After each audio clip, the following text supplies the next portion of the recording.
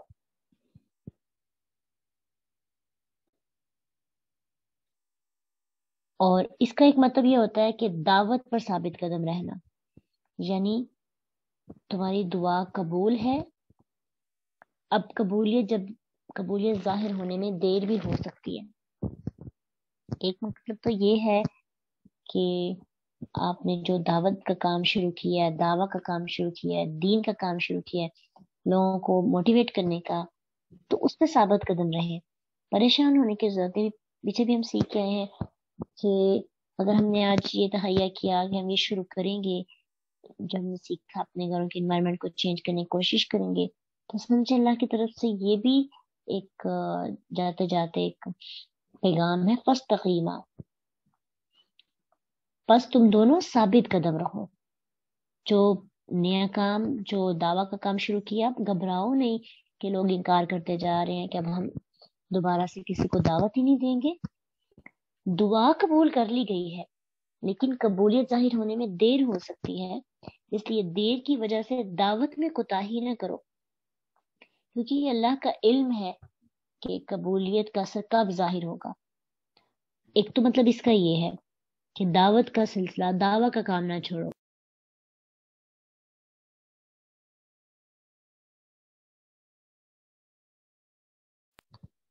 اور دوسرا اس کا مطلب یہ ہے کہ اب جو بد دعا تھی اس پہ قائم بھی رہنا، یہ نہ ہو کہ جب کافروں کو غرق کیا جائے تو سفارش کرنے لگو کہ پلیز ان کو بچا لیا جائے۔ جیسے نوح علیہ السلام نے بد دعا کی تھی، اللہ تعالیٰ نے ساتھ ہی بتا دیا کہ سارے کافر جو ہیں غرق ہوں گے، لیکن اب مجھ سے ان ظالموں کے بارے میں سفارش نہ کرنا، بات نہ کرنا۔ اللہ سبحانہ تعالیٰ نے، اللہ کو پتا تھا ان کے انبیاء کا جو دل ہے بہت نرم ہوتا ہے، اس لیے پہلے ہی کہہ دیا نوح کو بھی اور موسیٰ علیہ السلام کو بھی کہ کیا کہا کہ اب جو ہے اس پہ بات پہ قائم بھی رہنا۔ اب نوح علیہ السلام نے اپنے بیٹے کے لیے سفارش کی، پھر اللہ تعالیٰ کی اللہ کا عتاب سننا پڑا، جس پر انہوں نے پھر معافی بھی مانگی تھی اللہ سے۔ تو فاستقیما کے دو میننگس ہیں، دو مفہوم ہے، دونوں کی سمجھ آئی ہے۔ ایک تو یہ ہے کہ جو دعوت کا سلسلہ شروع کیا ہے اس پہ قائم رہیں، مایوس نہ ہو جائے کہ لوگ قبول نہیں کر رہے، لوگ بات نہیں مان رہے، بچے بات سن نہیں رہے، اب ہم نے اپنی پریکٹس چھوڑ دینی ہے یا نئی نئی پلاننگز کرنا چھوڑ دینی ہے اور ان کو دعوت ہی نہیں دے رہی، بلکہ وہ سلسلہ جاری رہے۔ اور دوسرا کیا مطلب کہ بد دعا کی ہے تو جب اس کی قبولیت ظاہر ہوگی تو سفارش نہیں کرنی کسی کے لیے، اب اپنے اس بد دعا پہ قائم رہنا ہے، ترس نہیں کھانا۔ ایسے ہوتا ہے نا پیرنٹس میں سے، اگر ماں بچے کے فادر کو شکایت لگا دیتی ہیں تو جب اس کو ڈانٹ پڑنے لگتی ہے تو ساتھ ہی اس کی حمایت بھی شروع ہو جاتی ہے، اکثر ایسے ہوتا ہے۔ تو اس میں بھی ہمیں یہ چیز کا خیال رکھنا چاہیے، اگر ہم شکایت کرتے ہیں تو پھر اس وقت ہمیں اپنا حوصلہ بھی بڑا کرنا چاہیے، کیونکہ جو پنشمنٹ ہوگی اس پہ ہم نے اب سفارش نہیں کرنی، اس سے تاثیر ختم ہو جاتی ہے۔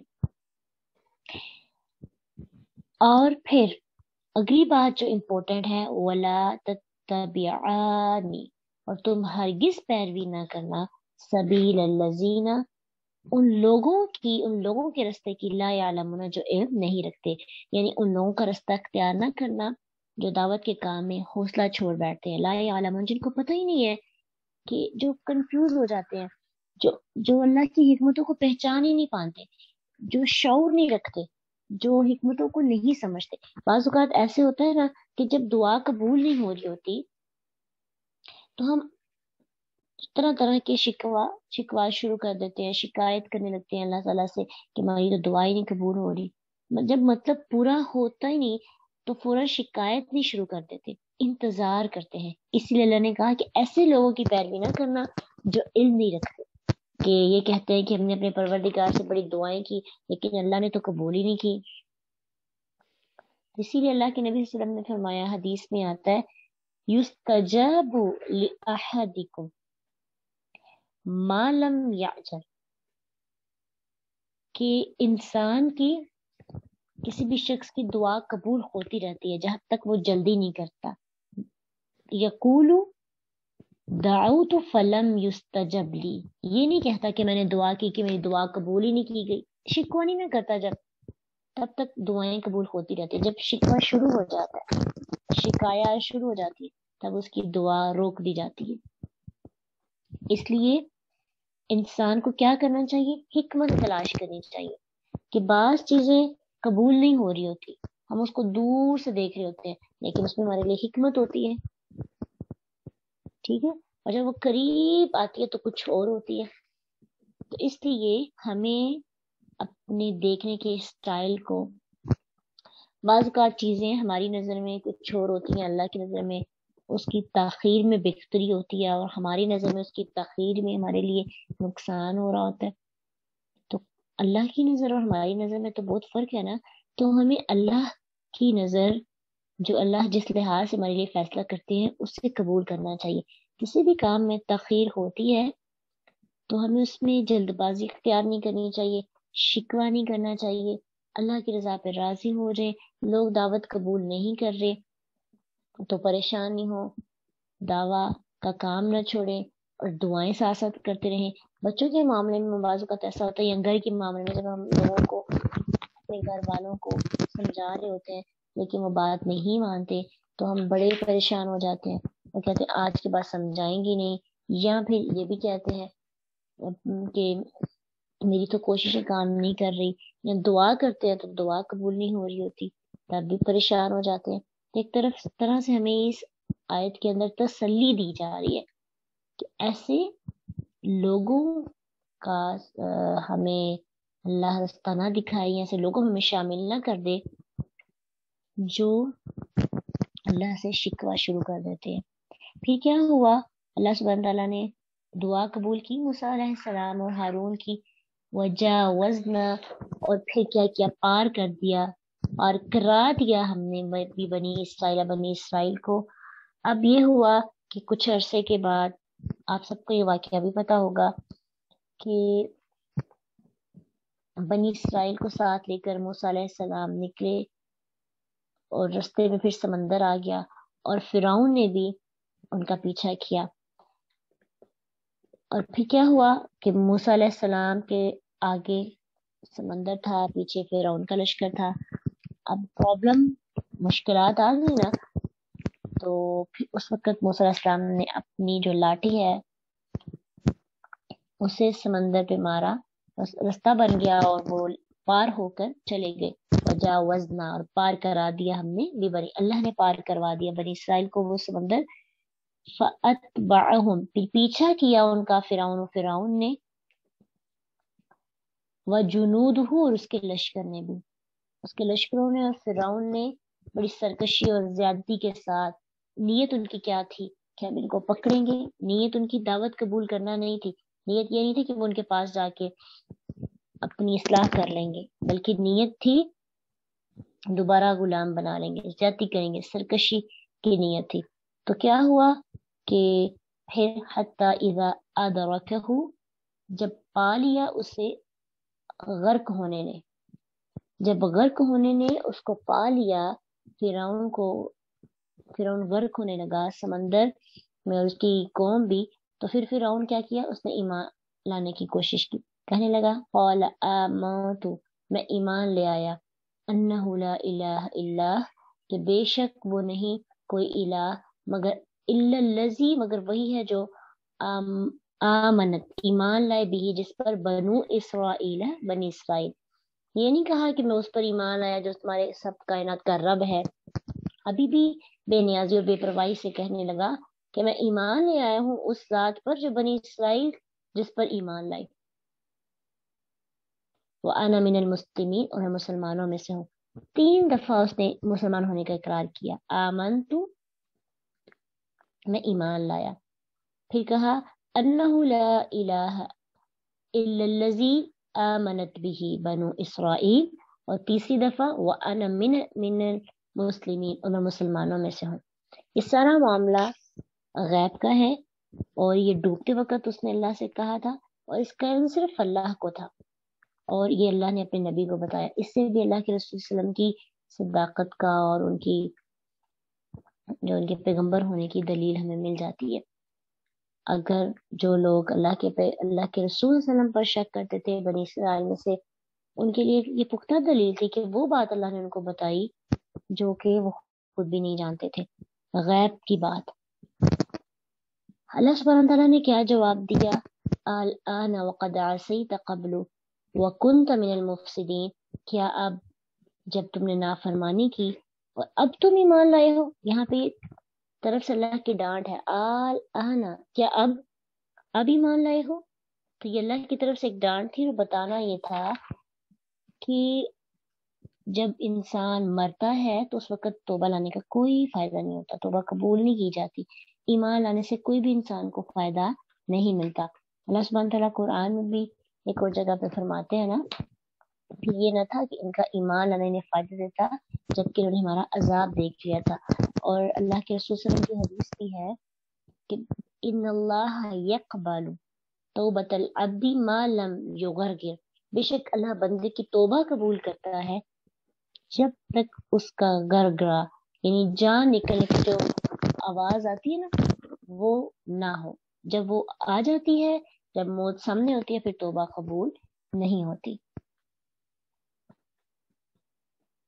اور فرعون کی سرکشی کے بارے میں فرشتوں کو بھی اس قدر غصہ آیا تھا کہ ایک حدیث میں آتا ہے ابن عباس رضی اللہ عنہما کی کہ اللہ کے نبی صلی اللہ علیہ وسلم نے فرمایا کہ مجھ سے جبرائیل علیہ السلام نے کہا کاش آپ مجھے دیکھتے کہ میں سمندر کا سیاہ کچرا اٹھا کر فرعون کے منہ میں ٹھونس رہا تھا، اس خوف سے کہ کہیں اس کو رحمت نہ پہنچے، یعنی اللہ کو اس پہ ترس نہ آ جائے، اس کے اوپر رحمت نازل نہ ہو جائے۔ یعنی اتنا زیادہ فرشتوں کو بھی فرعون کی حرکتوں پر اور اس کے ظلم پر غصہ تھا۔ اور یہ واقعہ جو ہے فرعون کا 10 محرم یعنی عاشورہ کو پیش آیا تھا، اور اس کے بارے میں ابن عباس رضی اللہ عنہ بیان کرتے ہیں کہ رسول اللہ صلی اللہ علیہ وسلم مدینہ تشریف لائے تو یہودی عاشورہ کے دن روزہ رکھتے تھے، تو آپ صلی اللہ علیہ وسلم نے فرمایا یہ کیا ہے، یہ کیوں کرتے ہیں ایسے؟ تو انہوں نے کہا یہ ایک صالح دن ہے، اس دن اللہ تعالیٰ نے بنی اسرائیل کو ان کے دشمن سے نجات دلائی تھی، تو موسیٰ علیہ السلام نے اس دن روزہ رکھا۔ آپ صلی اللہ علیہ وسلم نے فرمایا پھر میں تم سے زیادہ موسیٰ علیہ السلام پر حق رکھنے والا ہوں، تو آپ صلی اللہ علیہ وسلم نے اس دن کا روزہ رکھا اور اس کا روزہ رکھنے کا حکم بھی دیا عاشورہ کا۔ اور پھر جو ہے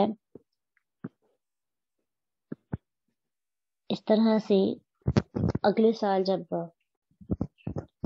اللہ کے رسول صلی اللہ علیہ وسلم نے کچھ حدیث ایسے بھی ملتی ہیں نا کہ جس میں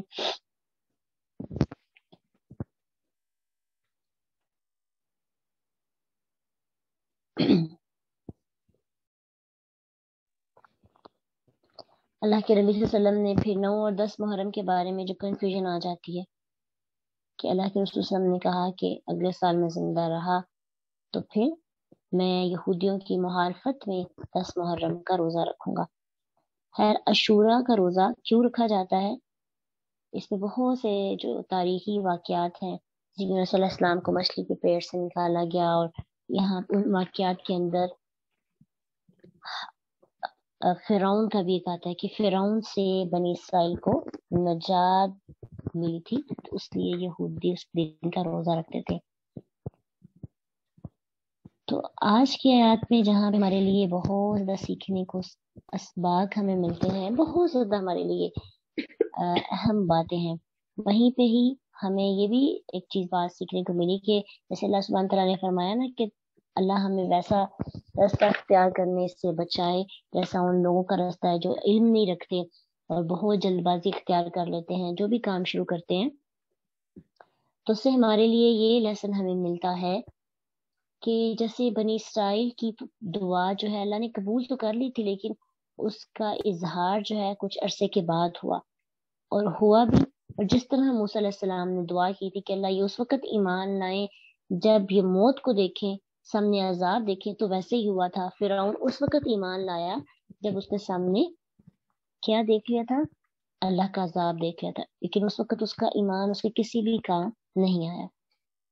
تو ایسی موت سے بچنے کی دعا کرنی چاہیے کہ اللہ ہمیں ہمارا خاتمہ ایمان پہ ہو، اس وقت توبہ نہ ہمیں کرنے کی توفیق ملے جب کوئی فائدہ ہی نہ ہو، ہم توبہ ابھی سے کریں اور ابھی سے اپنے اعمال کو بہتر کرنے کی کوشش کریں، اور جو بھی سیکھتے ہیں اس کو ساتھ ساتھ پریکٹس کرتے نہیں، انتظار نہیں کریں کہ کل کریں گے، پرسوں کریں گے، ترسوں کریں گے، بڑے ہو جائیں گے یا جب ہم گھر کے حاکم بنیں گے تب ٹھیک کرنے کی کوشش کریں گے۔ آپ حاکم ہیں یا محکوم ہیں، آپ کی بات سنی جاتی ہے یا نہیں، ابھی سے ہم ٹرائی کریں گے تاکہ ہم اپنی طرف سے تو اللہ کے سامنے یہ رکھ سکیں کہ اللہ ہم نے جتنی ہمیں طاقت دی گئی تھی اس پہ کوشش کی، اب باقی اس میں تبدیلی کتنی ہوئی، لوگوں نے اسے کتنا مانا، یہ تو ہمارے ساتھ، یہ ہمارا اختیار نہیں تھا۔ اپنی کوشش کا جواب تو ہم دینے کے لیے تیار ہو سکے۔ وآخر دعوانا ان الحمد للہ رب العالمین، سبحانک اللہم و بحمدک، نشہد ان لا الہ الا انت، نستغفرک و نتوب الیک۔ السلام علیکم ورحمۃ اللہ وبرکاتہ۔ فإن مع العسر يسرا، إن مع العسر يسرا، فإذا فرغت فانصب وإلى ربك فارغب۔